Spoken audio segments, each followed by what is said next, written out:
మహాగణాధిపతే నమః. సదాశివసమారంభాం శంకరాచార్యమధ్యమాం అస్మదాచార్యపర్యంతాం వందే గురుపరంపరాం. శ్రీమాత్రే నమః. ప్రేక్షకులందరికీ స్వాగతం. మనం సాధారణంగా వింటూ ఉంటాం, అంటే మా దగ్గరికి వచ్చేవాళ్ళు ఎక్కువగా చెప్పే విషయాన్ని నేను చెప్తున్నా. ఏమంటే మా దగ్గర జాతకాలు లేవు, కానీ మాకు చిన్నప్పుడు మా పెద్దవాళ్ళు పేరు పెట్టారు. ఆ పేరు పెట్టిన దాని ప్రకారం రాశి తెలుసండి అంటారు. అంటే వాళ్ళకి వ్యక్తిగత జాతకాలకు సంబంధించిన డీటెయిల్స్ అనేవి తెలియదు. వాళ్ళంతా కూడా వాళ్ళకి తెలిసిన రాశి మీద లేదా నామనక్షత్రం మీద ఆధారపడి వాళ్ళ కార్యక్రమాలన్నీ కూడా వాళ్ళు కానిచ్చుకుంటూ ఉంటారు, వాళ్ళ శుభ కార్యక్రమాలన్నీ. అయితే ఒక్కోసారి ఏమవుతుందంటే వాళ్ళకి ఇటువంటి నిజంగా మొన్న ఈ మధ్యన కూడా ఒకళ్ళు ఫోన్ చేసి అదే చెప్పారు, ఏమంటే మాకు జన్మజాతకం తెలీదు కానీ రాశి తెలుసు, కానీ చూస్తే మాకు సరిగ్గా ఉండడం లేదు గోచారం, ఏం చేయాలో అర్థం కావడం లేదు. అయితే ఇక్కడ జాతకం తెలిసినా తెలియకపోయినా, జన్మజాతకం వ్యక్తిగత జాతకం తెలిసినా తెలియకపోయినా కూడా వీళ్ళకి ఏదో ఒక రాశి ఉంటుందిగా. వీళ్ళ పుట్టిన సమయానికి అక్కడ దగ్గరలోని పంతులు గారు పలానా రాశి అని చెప్తారు, లేదా ఆ నక్షత్రానికి అనుసరించి నామాన్ని ఇవ్వడం అనేది, అంటే నామకరణం చేయడం అనేది జరుగుతుంది. కాబట్టి దాన్ని ఏదైతే మనం పిలువబడే వ్యవహారిక నామం ఉందో ఆ వ్యవహారిక నామాన్ని అనుసరించి తగిన నక్షత్రాన్ని తగిన రాశిని కూడా చూసుకుంటూ ఉంటారు. అయితే ఇలాంటి వాళ్ళకి ఇప్పుడు నేను చెప్పే రెమెడీ అనేది బాగా ఉపయోగపడుతుంది రాసుల వాళ్ళకి. ఎందుకంటే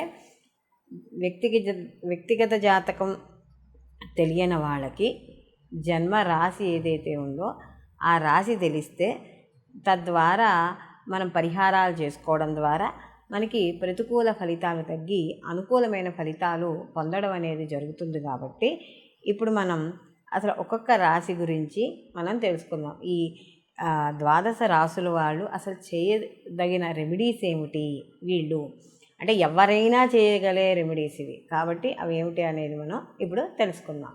వృషభ రాశిలోకి కృత్తిక 2, 3, 4 పాదాలు, రోహిణి 1, 2, 3, 4 పాదాలు, మృగశిర 1, 2 పాదాలు వృషభ రాశిలోకి వస్తాయి. వృషభ రాశికి రాశ్యాధిపతి వచ్చి శుక్రుడు.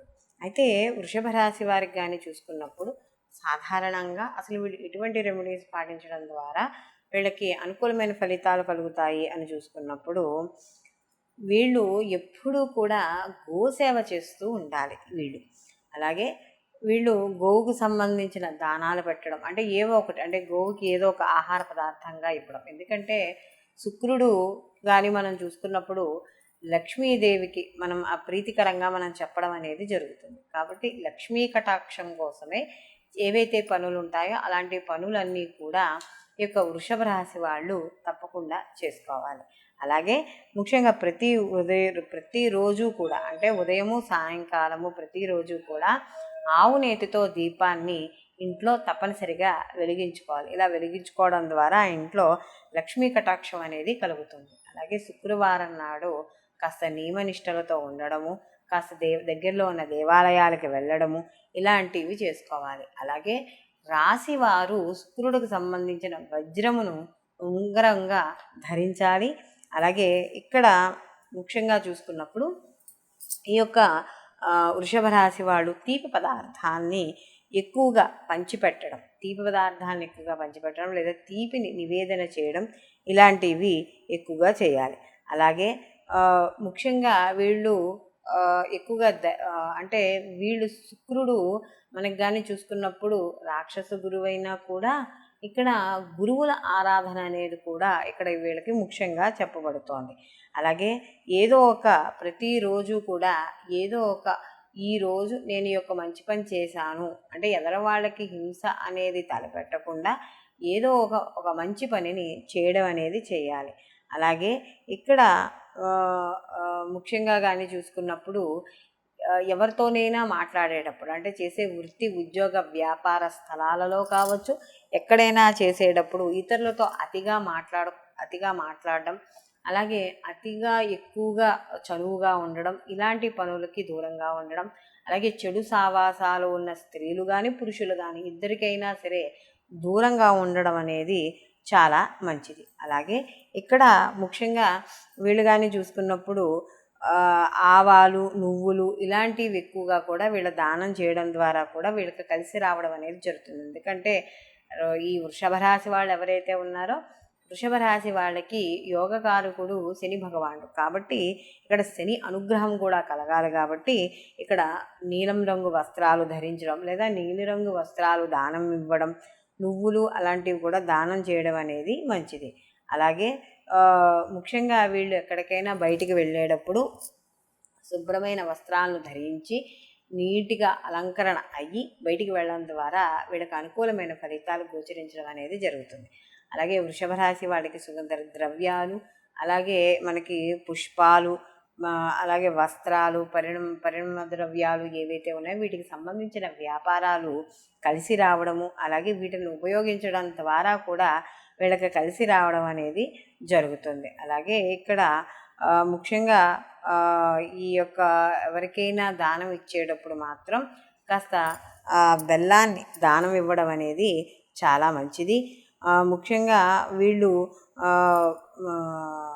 ఈ యొక్క వృషభ రాశి వాళ్ళకి ద్వితీయ పంచమాధిపతి అయిన బుధుడు కాబట్టి, అంటే ధనాధిపతి కాబట్టి పెసరపప్పు, ఆకుకూరలు, ఆకుపచ్చని కూరలు ఎవరికైనా దానం చేయడం లేదా గోవుకి పెట్టడం ద్వారా కూడా వీళ్ళకి కాస్త అనుకూలంగా ఉండడం అనేది జరుగుతుంది. అలాగే వీళ్ళకి శుక్రుడు కొద్దిగా అంటే సౌమ్యకారకుడు అని చెప్పడానికి లేదు, కానీ కొద్దిగా అనవసరమైన విషయాలకి దూరంగా ఉంటే మంచిది. లేకపోతే అపవాదులకి, అపకీర్తులకి గురయ్యే అవకాశం అనేది ఎక్కువగా ఉంటుంది. అలాగే భార్య వైపు కూడా వీళ్ళకి ఎక్కువగా కలిసి రావడం, భార్య తరఫు నుంచి కూడా వీళ్ళకి సహాయ సహకారాలు పూర్తి స్థాయిలో అందడం అనేది ఇక్కడ కనబడుతుంది.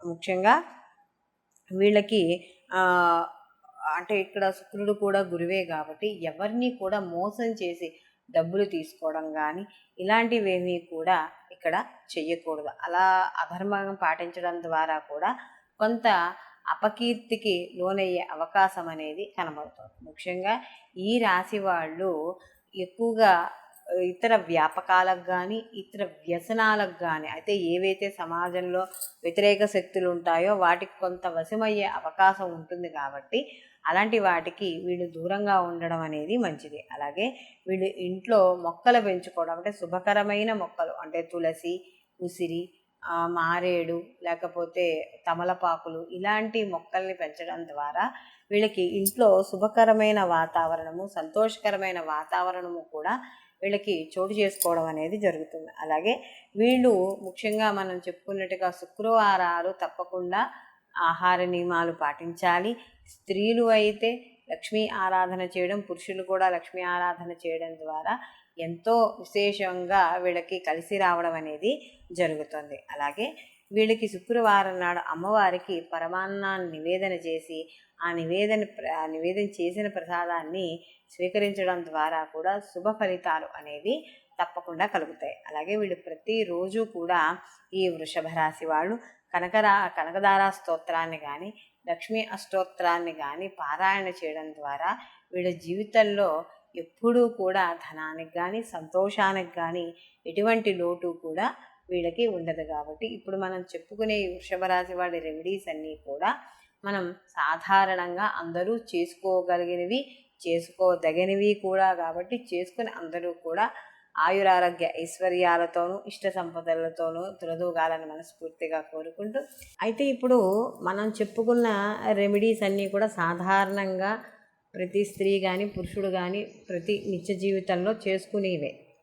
అంటే మనకి ఇప్పుడు మర్రి చెట్టు దగ్గర దీపం పెట్టుకోవడం అని కానీ, అదే రావి చెట్టు దగ్గర దీపం పెట్టుకోవడం అని కానీ, లేకపోతే మర్రి చెట్టుకి వెళ్ళి ప్రదక్షిణాలు చేసుకోవడం అని కానీ, ఏదో గోవు సేవ చేసుకోవడం అని కానీ, ఓ వస్త్రదానం కానీ, ఓ ఫలదానం కానీ, ఓ పూలదానం కానీ, ఓ నీటిలో ప్రవహించేవి కానీ, ఇవన్నీ కూడా ఏమిటి అంటే మనకి ప్రతినిత్యము మన నిత్య జీవితంలో వీటిల్లో మనం చెప్పుకునే వాటిల్లో ఏదో ఒకటో రెండో అయినా మనం చేసుకోగలిగేది. ఎందుకు చెప్తారు అంటే ఆయా రాసుల్లో ఆయా నక్షత్రాలకు సంబంధించినవి చేసుకోవడం ద్వారా మనకు ఉండే నక్షత్రాల ద్వారా వచ్చే దోషాలు, రాసుల ద్వారా వచ్చే దోషాలు ఏవైతే ఉన్నాయో అవన్నీ తొలగడానికి. కొంతమందికి కొన్ని అవకాశాలు ఉండవు. ఏమంటే మీరు నదిలో ప్రవహించేటట్టు చేయమంటున్నారు, అవి మాకు అవకాశం ఉండవు. నిజమే, నదిలో ప్రవహించే అవకాశం లేని వాళ్ళు కనీసము దానికి ఆల్టర్నేట్ ఇంకోటి చెప్పుకున్నాం కదా, ఇప్పుడు నదిలో ఒకరికి ఎర్రటి పుష్పాలు వదలడం కష్టం అవుతోంది. మరి ఏం చేయాలి అంటే దానికి ఆల్టర్నేటివ్గా ప్రతిరోజు గుళ్ళోకి వెళ్ళి ఒక 41 రోజుల పాటు క్రమం తప్పకుండా గుళ్ళోకి వెళ్ళి ఈ యొక్క మనకి నచ్చిన దేవాలయంలోకి ఎక్కడికైనా వెళ్ళి, శివాలయమో, విష్ణువాలయమో, సుబ్రహ్మణ్య ఆలయమో వెళ్ళి అక్కడికి వెళ్ళి ప్రదక్షిణాలు చేసుకోవడం.